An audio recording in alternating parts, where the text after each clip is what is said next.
Olá meus amigos, eu sou o professor Elton Kramer Lustosa e apresento o meu canal no YouTube chamado Direito Tributário Facilitado. Nesse canal a gente vai postar vídeos com dicas de estudos, comentário de bibliografias e também alguns vídeos explicativos de temas de direito tributário, administrativo e municipal que são cobrados em concursos públicos. Nesse vídeo, a gente vai abordar o princípio da anterioridade, um princípio que é bastante cobrado, é conturbado e gera muitas dúvidas nos nossos alunos. Então, primeiramente, eu apresento o princípio da anterioridade, previsto lá no artigo 150 da Constituição. Então, na linha B, nós temos o chamado princípio da anterioridade geral, que diz que o tributo não pode ser cobrado no mesmo exercício financeiro em que haja sido publicada a lei que instituiu ou majorou. Juntamente com ele, nós temos na linha C o princípio da anterioridade nonagesimal, que diz que o tributo não pode ser cobrado antes de decorridos 90 dias da data em que haja sido publicada a lei que instituiu ou majorou. Então veja que nós temos a previsão de dois princípios, chamado princípios irmãos, porque eles funcionam juntos, protegendo o contribuinte de levar uma surpresa, de uma lei ser publicada e já começar a sua vigência e cobrança desse tributo. Mas vejam, o que as bancas gostam de cobrar não é a regra, e sim as exceções. Por isso que eu trago para vocês, primeiramente, as exceções ao princípio da anterioridade geral. Aqui você consta um rol bastante extenso, mas que vocês têm que entender, não decorando, mas compreendendo para quando caírem na prova vocês conseguirem interpretar.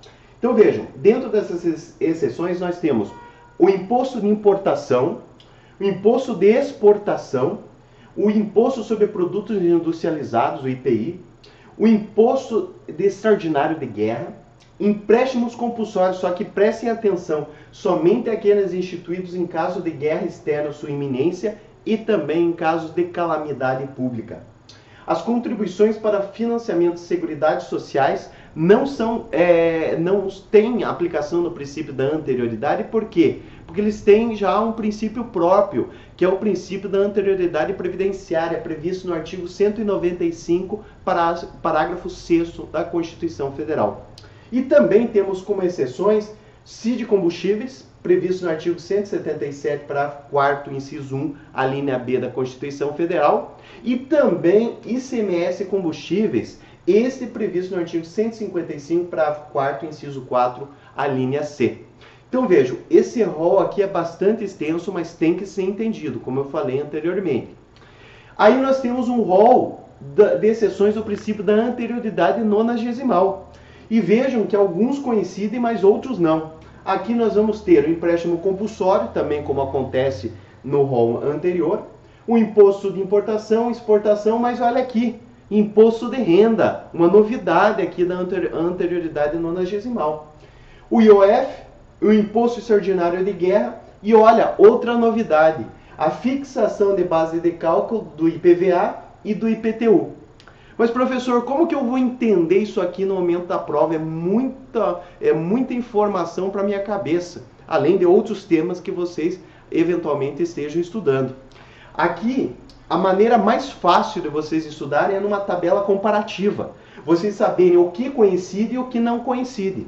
Vejam que o imposto de importação coincide, exportação também, mas aqui o IPI consta na primeira tabela como exceção da anterioridade geral, mas não está no rol de exceções da anterioridade nonagesimal. O imposto de renda é o contrário, consta na nonagesimal, mas não está na geral. Aí você tem IOF, que coincide, o empréstimo compulsório coincide, o imposto extraordinário de guerra também coincide. Agora nós temos CID Combustíveis e ICMS Combustíveis, que somente consta na anterioridade geral, e a fixação da base de cálculo de IPVA e IPTU, que somente está na anterioridade nonagesimal. Veja, essa tabela facilita a tua vida, porque aí você vai grifar o que realmente não coincide, porque é ali que pode estar uma prova maliciosa, uma questão maliciosa do teu concurso. O que temos aqui para estudar além disso? Mudança de prazo de pagamento do tributo. Será que deve obediência ao princípio da anterioridade, porque veja, o governo muitas vezes altera esse prazo de vencimento dia 5 para dia 10, para dia 15. Deve obediência ao princípio da anterioridade? Nós temos já uma súmula vinculante que fala, que nos dá a resposta, que diz: norma legal que altera o prazo de recolhimento de obrigação tributária não se sujeita ao princípio da anterioridade. Então veja, se já temos uma súmula vinculante, nós já temos uma resposta vinculativa, já temos uma resposta consolidada. Então aí vocês aplicam o entendimento sumulado. Outra situação, revogação do benefício fiscal. Se você tem um benefício fiscal, uma isenção, por exemplo, e revoga essa isenção, será que devemos obediência ao princípio da anterioridade, essa volta da cobrança?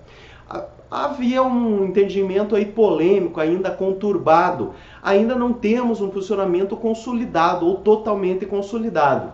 O que nós temos aqui é o entendimento da primeira turma, mais recente, do STF, que diz o seguinte: promovido aumento indireto do ICMS, no caso que foi analisado, por meio de uma revogação de benefício fiscal, deve obediência, sim, ao princípio da anterioridade, tanto da geral quanto da nonagesimal. Isso por quê? Porque o efeito prático do contribuinte é o mesmo, é ser surpreendido com essa revogação com a volta da cobrança tributária.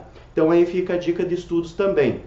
Outra questão que os alunos sempre perguntam aos professores de direito tributário: professor, como que funciona a medida provisória à vista do princípio da anterioridade? Então nós temos a previsão na medida provisória lá no artigo 62, e o parágrafo 2º diz que é possível a instituição de tributos e sua majoração através de medidas provisórias, né? E sendo que essa medida provisória somente vai produzir efeitos no exercício financeiro seguinte que houver sido convertida em lei, né? Então essa medida provisória ela tem que ser convertida em lei no mesmo exercício em que ela tenha sido publicada, e ela só vai surtir efeitos no exercício seguinte. Tudo bem, nós temos essa previsão e essa segurança no próprio artigo 62, tendo, claro, as exceções constitucionalmente já previstas, aonde não deve obediência a esse princípio. Mas agora, professor, de quando? Qual que é o termo inicial para a aplicação do princípio da anterioridade nonagesimal? Porque nós temos 90 dias, né, da cobrança desse tributo. A dúvida é: eu aplico 90 dias contados da publicação na medida provisória ou da conversão em lei? Da publicação dessa conversão em lei. Então, nós temos ainda uma polêmica, não tem um entendimento consolidado, mas temos já alguns parâmetros que o próprio Supremo Tribunal Federal colocou, mas que eu já adianto para vocês que tem uma repercussão geral reconhecida, como vocês podem ver aqui através do recurso extraordinário 568-503. Mas veja, o entendimento que a gente tem até então do Supremo é que a anterioridade nonagesimal deve ter o seu termo inicial da publicação da medida provisória. Então vai funcionar mais ou menos assim: se você se deparar com uma questão dessa no concurso público, aponte para essa decisão do Supremo, que a anterioridade nonagesimal vai ter o termo inicial da publicação na medida provisória.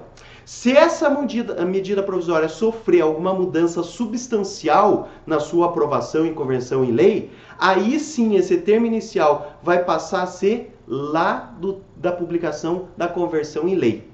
Mas se não tiver essa mudança substancial da lei, que venha alterar, que venha causar uma surpresa ao contribuinte, então você vai contar da publicação dessa medida provisória. Essa é a regra. Claro que podemos ter uma mudança de entendimento aí no futuro, mas é a regra até então aplicada pelo Supremo Tribunal Federal. Então essas são as dicas que eu passo para vocês sobre o princípio da anterioridade. Outros temas a gente vem trazer em outros vídeos explicativos. Até mais, pessoal, e bons estudos!